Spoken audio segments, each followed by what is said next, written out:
Let me know if any of this sounds familiar. You finally say no. You've been working your way up to it. And after you do so, your chest tightens and your brain replays their disappointed look on their face. It just loops and it loops. And you start wondering, was it even worth it for me to do that? If you've ever felt guilt for setting a boundary, welcome. You're in good company. So many of us have, including myself. In the next few minutes, I'll walk you through why guilt hits so hard after saying no and how to move through it without backtracking. For many of us, guilt after setting a boundary shows up and it makes us think that we've done something wrong, or it causes us to have a lot of self-doubt. So it makes us think maybe we were wrong for doing it. But more often than not, guilt shows up because we're doing something new.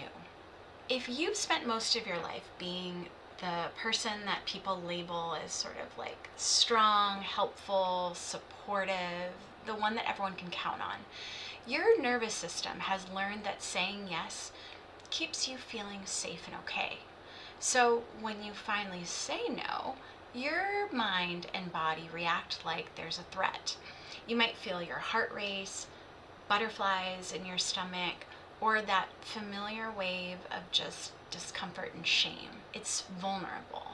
This is your body saying, we've never done this before. Is this okay? Is this safe? And here's something I remind myself and my clients all the time. Multiple things can be true at the same time. You can set a boundary and care for the person that you're setting the boundary with. You can need support and still be strong. You can be brave and still be held.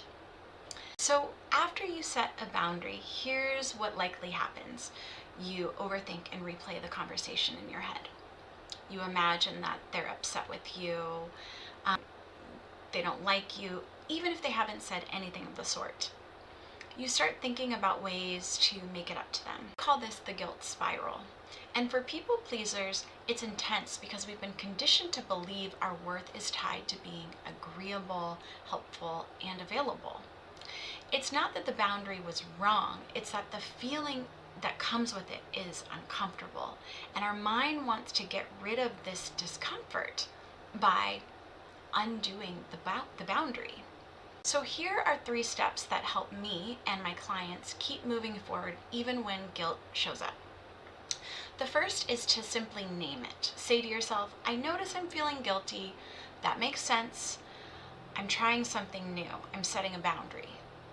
The second is to check the source of the guilt. Ask yourself, is this guilt coming from fear, like I'm doing something new or I'm doing something wrong, or from my actual values? Fear might say, they'll be mad at me. Values might say, I want to be honest and respect my own limits. The third is practice small boundaries consistently so that you can start to build the muscle. You don't have to overhaul your life. I never suggest that people set a huge boundary with someone that it's going to be very complicated with.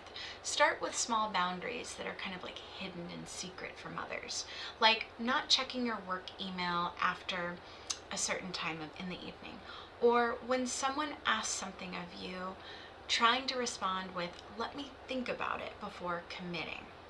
Small steps will help you build trust in your own ability to do this. So I really want to hone in here that boundaries can feel scary because we can worry that people will leave us or be really upset with us. Really, the right people in your life will stick around even if you set boundaries. And boundaries are about making space for the relationships, work, and life that matter most to you. It's about opening doors to what's meaningful by closing doors to what isn't or what's draining. If you want more tools for setting boundaries without drowning in guilt, my latest blog goes even deeper. I will link it in the description below.